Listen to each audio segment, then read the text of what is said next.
हामी सबैको जीवनमा समस्या र पीडा, कन्फ्युजन, हेजिटेसन छँदैछ। तर के अर्जुनले अनुभव गरेको, अर्जुनले देखाएको त्यो पीडा, त्यो कन्फ्युजन भन्दा हाम्रो पीडा र कन्फ्युजन बढी छ त? हामी सबैले जीवनमा दोधारमा आफूलाई पाउनु, आफूलाई अघि बढ्न गाह्रो हुनु, आफूले कुनै डिसिजन लिन गाह्रो फिल गर्नु, अनुभव गर्नु, र विभिन्न कुराहरू मनमा दौड्नु र मन नियन्त्रण गर्न गाह्रो हुनु, यो आम अनुभव हो हामी सबैको। र एकचोटि अर्जुनले अनुभव गरेको त्यो र अर्जुनले देखाएको त्यो दुःख, पीडा र त्यो वेदना, कन्फ्युजन, असमञ्जस्यता, मनको दुःख, मनको घबराहट, त्यसको बारेमा हेरौँ न। अर्जुनले कृष्णलाई अध्याय 1 को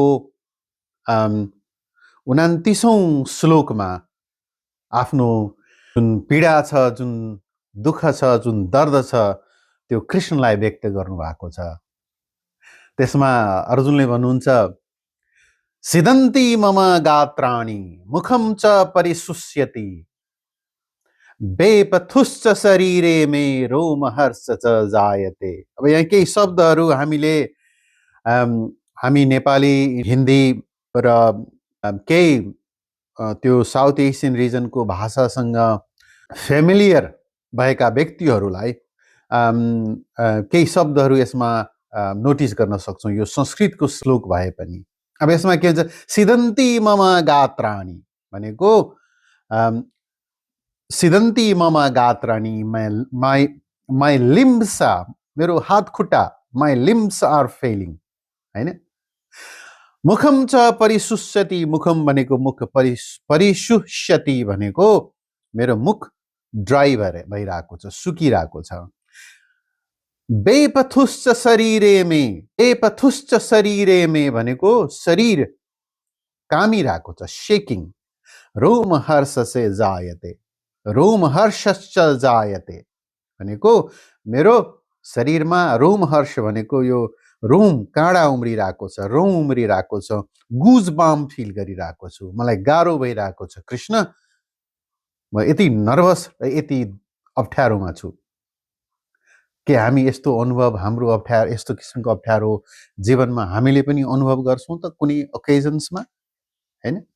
अब यसैको अर्को श्लोकमा अर्जुनले फेरि फर्दर आफ्नो अप्ठ्यारो स्थितिको बारेमा फेरि कृष्णलाई भन्दै हुनुहुन्छ, गाण्डीवं स्रंसते हस्तात्वकचैव परिदह्यते न च शक्नोम्यवस्थातुं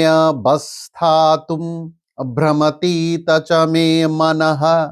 भनेको के भने, गाण्डीवं स्रंसते हस्ता भनेको हातबाट गाण्डीव चिप्लिरहेको छ, खसिरहेको छ, आउट अफ कन्ट्रोल भइरहेछ मेरो गाण्डीव। त्वकचैव, चैव भनेको त्वकचैव, यहाँ हस्ता त्वकचैव परिदह्यते भनेको मेरो छाला, मेरो स्किन बर्न भइरहेको छ, मेरो छाला पोलिरहेको छ। न च शक्नोम्य वस्थातुं, म यहाँ उभिन सकिरहेको छैन। भ्रमतीव, मेरो मन, मलाई चक्कर आइरहेको छ, मेरो टाउको घुमिरहेको छ, मलाई चक्कर आइरहेको छ। माई हेड इज स्पिनिङ भनेको अर्जुनको स्थिति राम्रो छैन, दुःखद छ भनेको। अब यहाँनिर के भन्यो भने, मेरो गाण्डीव हातबाट चिप्लिरहेको छ, मेरो छाला डढेको फिल भइरहेको छ, स्किन इज बर्निङ, हैन, र मलाई उभिन गाह्रो भइरहेको छ, र मलाई चक्कर आइरहेको छ, मलाई मेरो टाउको घुमिरहेको छ भनेको भित्र मलाई गाह्रो भइरहेको छ। अर्जुनको यो परिस्थिति छ। फेरि अर्जुनले अर्को भर्समा भन्दै हुनुहुन्छ, निमित्तानि च पश्यामि विपरीतानि केशव न च श्रेयोनु न च श्रेयो नु पश्यामि हत्वा स्वजनमाहवे।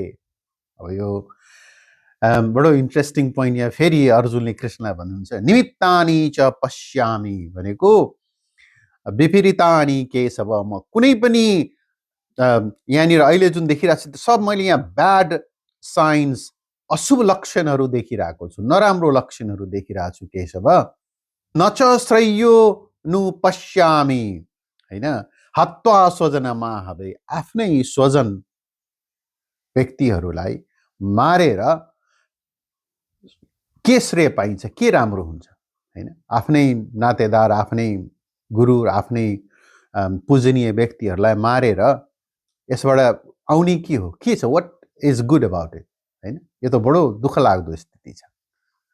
अब यसैको अर्कोमा फेरि अर्जुनले कृष्णलाई भन्नुहुन्छ, न काङ्क्षे विजयम कृष्ण, न काङ्क्षे विजयम कृष्ण, न च राज्य सुखानि च, किं नो राजेन गोविन्द, किं भो गैर्जी बीतेन वा। भनेको न काङ्क्षे विजयम कृष्ण भनेको डिजायर, मलाई चाहिने यो जित्ने, भिक्ट्री गर्ने, यो जित्ने इच्छा छैन, राज्य जित्ने इच्छा पनि छैन, र प्लेजर, आनन्द पाउने इच्छा पनि छैन। किनु राज्य न गोविन्द, यो राज्यको र यो प्लेजरको भनौँ न यसरी जितेर हामीले पाउने जुन राज्यको छ या आनन्द छ त्यसको अर्थ के मतलब छ त्यसको, हैन? त्यसपछिको जिन्दगीको पनि के अर्थ छ?